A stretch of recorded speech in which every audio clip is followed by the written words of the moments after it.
بسم اللہ الرحمن الرحیم۔ السلام علیکم دوستو۔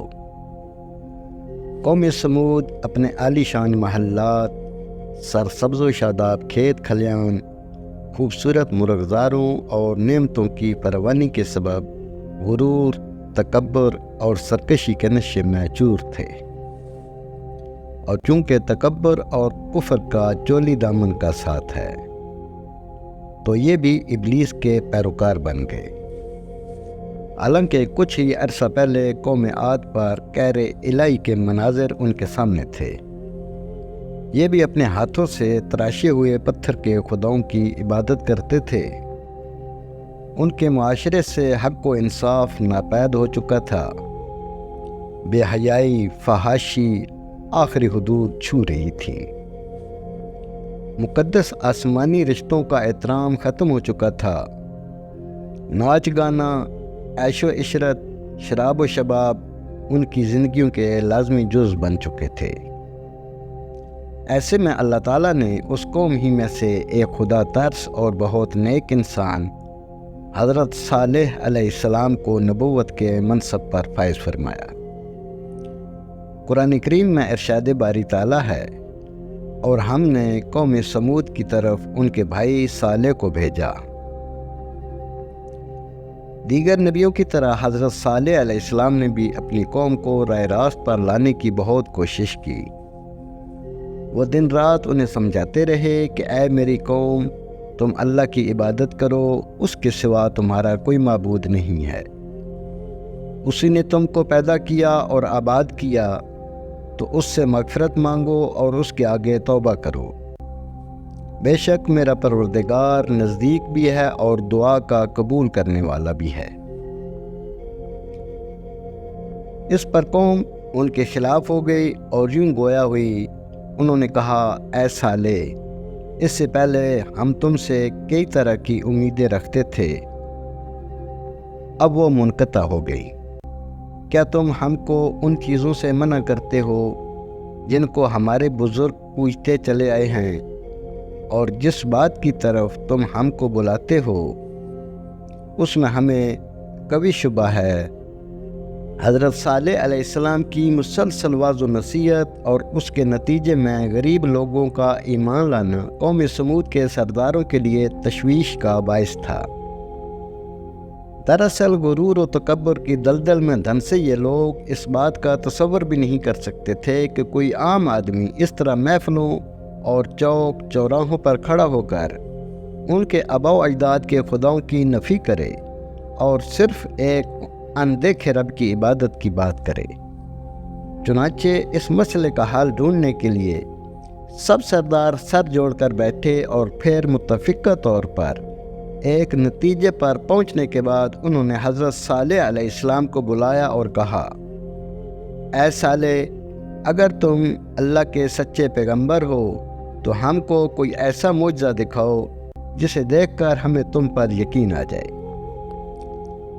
حضرت صالح علیہ السلام نے فرمایا، اے میری قوم کے لوگو، تم کیا معجزہ دیکھنا چاہتے ہو؟ انہوں نے کہا کہ ہم چاہتے ہیں کہ یہ جو سامنے چٹان ہے، اس میں سے ایک ایسی اونٹنی برآمد کرو جو گابن ہو، بچہ دے، ہم سب کے لیے دودھ مہیا کرے، اور اس میں فلاں فلاں خوبیاں ہیں۔ حضرت صالح علیہ السلام نے ان سے فرمایا، اگر میں تمہاری شرط پوری کر دوں تو کیا تم اللہ پر ایمان لے آؤ گے؟ انہوں نے جواب دیا، ہاں، ہم تمہارے رب پر ایمان لے آئیں گے۔ حضرت صالح علیہ السلام نے اللہ تعالیٰ کے حضور گڑ گڑا کر دعا فرمائی اور اپنی قوم کی فرمائش پوری کرنے کے لیے التجا کی۔ اللہ تعالیٰ نے اپنے نبی کی دعا قبول فرمائی، اور دیکھتے ہی دیکھتے چٹان شک ہو گئی، اور اس میں سے ایک طویل القامت خوبصورت اونٹنی برآمد ہوئی، جس میں وہ سب خوبیاں تھیں جن کی قوم سمود نے فرمائش کی تھی۔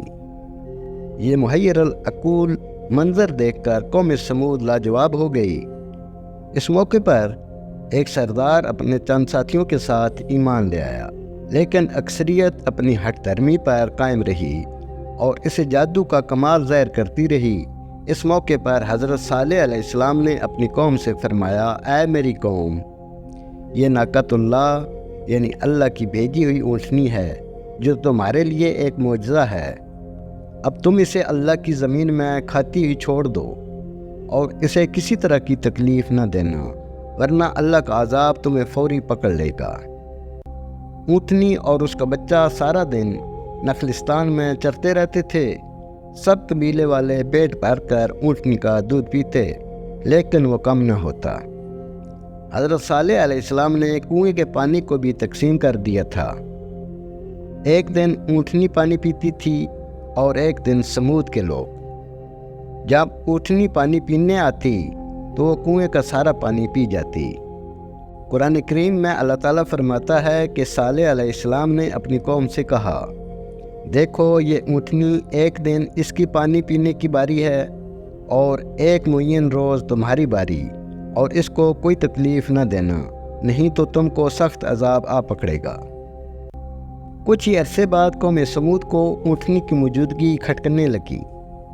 انہیں اپنے ہرے بھرے نخلستان میں آزادی سے گھومتی پھرتی اونٹنی ایک آنکھ نہ بھاتی تھی، اور جب وہ یہ دیکھتے کہ اپنی باری آنے پر اونٹنی ایک ہی سانس میں پورے کنویں کا پانی پی جاتی ہے تو حیران ہو کر اسے جادو سے تشبیہ دیتے۔ آخرکار شیطان کے اکسانے پر انہوں نے اونٹنی سے جان چھڑوانے کے لیے تدبیر سوچنی شروع کر دی، اور اس کا ایک ہی حل تھا کہ اسے ہلاک کر دیا جائے۔ مگر کیسے؟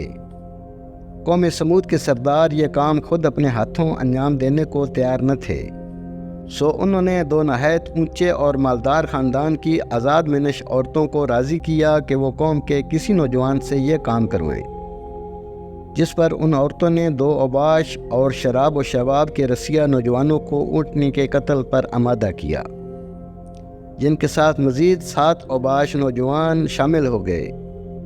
قرآن پاک کی سورہ نمل میں اللہ تعالیٰ نے حضرت صالح علیہ السلام کا واقعہ بیان کرتے ہوئے فرمایا، شہر میں 9 افراد کی ایک جماعت تھی جو ملک میں فساد مچاتے پھرتے تھے اور اصلاح نہیں کرتے تھے، اور پھر حسب پروگرام ایک دن یہ 9 افراد اونٹنی کے انتظار میں کنویں کے پاس ہاتھ لگا کر بیٹھ گئے، جبکہ قوم کے لوگ اللہ کے عذاب کے ڈر سے چھپ کر یہ منظر دیکھنے لگے۔ جب اونٹنی کنویں کے قریب آئی تو ایک شخص نے تیر چلایا جو اس کی پنڈلی میں پوست ہو گیا اور ٹانگ سے خون کا فوارہ جاری ہو گیا۔ اونٹنی کو زخمی دیکھ کر باقی لوگ خوفزدہ ہو کر پیچھے ہٹ گئے۔ یہ منظر دیکھ کر دونوں عورتیں آگے بڑھیں اور مردوں کو برا بھلا کہنا شروع کر دیا، جس پر قبیلے کا سب سے قوی شخص آگے بڑھا اور تلوار کے ایک بھرپور وار سے اونٹنی کی کونچیں یعنی پچھلے پاؤں کے اوپر کا حصہ کاٹ ڈالا۔ اونٹنی شدید زخمی ہو کر زمین پر گر پڑی اور ایک زوردار چیخ ماری۔ اسی اثنا میں زخمی اونٹنی کو گھیرے میں لے کر اس پر نیزوں اور تلواروں کے لاتعداد وار کیے گئے، جس سے وہ ہلاک ہو گئی۔ ادھر اس کا بچہ بھاگتا ہوا پہاڑ پر چڑھا اور چیخ مارتا غائب ہو گیا۔ ایک روایت یہ بھی ہے کہ ان درندوں نے پیچھا کر کے اسے بھی مار ڈالا۔